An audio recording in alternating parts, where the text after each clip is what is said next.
Padma bridge না বানায় ওই টাকা দিয়ে যদি আমি ইরিগেশনে ব্যয় করতাম, আমার চালের দাম 5 টাকা কমে যেত। আজকে আমার 20 টাকা চালের দাম বেড়ে গেছে বিকজ অফ পদ্মা ব্রিজের দায় পরিশোধ করতে যায়।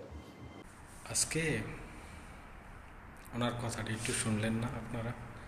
যে মানুষটাই যে পদ্মা সেতু নিয়ে কথা বলল, বাংলাদেশের যোগাযোগ ব্যবস্থা নিয়ে কথা বলল, উনি উপদেষ্টা, ওনার নাম শেখ। উনি শেখ, মানে নির্বাক হয়ে শুনলাম ওনার কথাগুলি। কি পরিমাণ অযোগ্য মানুষজন দিয়ে বাংলাদেশ চালানোর চেষ্টা করছে বর্তমান সরকার। উনি বলতেছে পদ্মা সেতু কেন বানাইলো, এটা দিয়ে ইরিগেশনের ইরিদানকরণের লেগিয়া কাজ করতো, ভালো, ওইটাও যৌক্তিক কথা। কিন্তু আমরা যারা বিদেশে থাকি, এরা সবসময় দেখি পৃথিবীর যেই সব দেশগুলির যোগাযোগ ব্যবস্থা যত উন্নত, ওই দেশগুলি তত উন্নত, ওই দেশগুলির সব কিছু অনেক উন্নত। আর আমার দেশের মানুষের বেড়াতেই ব্যর্থ, তোরা ব্যর্থ।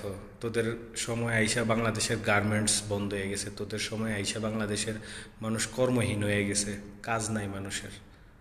তোরা ওই প্রশ্নের উত্তর দিতে পারস না, তোরা বিগত সরকারের অবকাঠামো লয়ে কথা বলস। কি পরিমাণ অযোগ্য, কি পরিমাণ গাদ হইলে এই কথাগুলি বলস। বাংলাদেশের দক্ষিণাঞ্চলে কি পরিমাণ যোগাযোগ ব্যবস্থা, পদ্মা সেতু হওয়ার পরে কতটা রান হয়েছে এটা তুই জানোস? গাদার গাদা ফাজিল কথা বলতে চলে আস বাংলাদেশের বিষয়ে।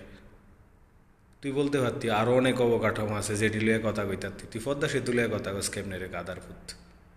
ফালতু লোকজন তোরা সরকার চালাইতে। আমি চিন্তা করি ডক্টর ইউনূসের মতো এত ব্রেনি একজন মানুষ, হ্যাঁ, উনি এত অপদার্থ মানুষজন লয়ে কীভাবে দেশ চালায়, আশ্চর্য লাগলো।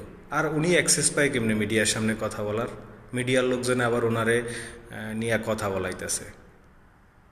উনি মিডিয়াতে আইসা কথা বলে পদ্মা সেতু না কইরা ইরিদানের হেনও আমরা ইয়া করবো, সমস্যা নাই তো। খাদ্য দরকার, খাদ্য উৎপাদনের জন্য আমরা কাজ করবো। পদ্মা সেতুটা ভিন্ন। আরও 2-3 বছর হয়ে গেছে পদ্মা সেতু উদ্বোধন হয়েছে, এতদিন চাইলের দাম বাড়ে না, যা চাইলের দাম বাইরে গেছে তোরা আউনের পরের তেন, গ্যাসের দাম বাড়ছে তোরা আউনের পরের তেন। ফাজিল, ফালতু কথা বলে, পাগলের মতো কথা বলস বেটা।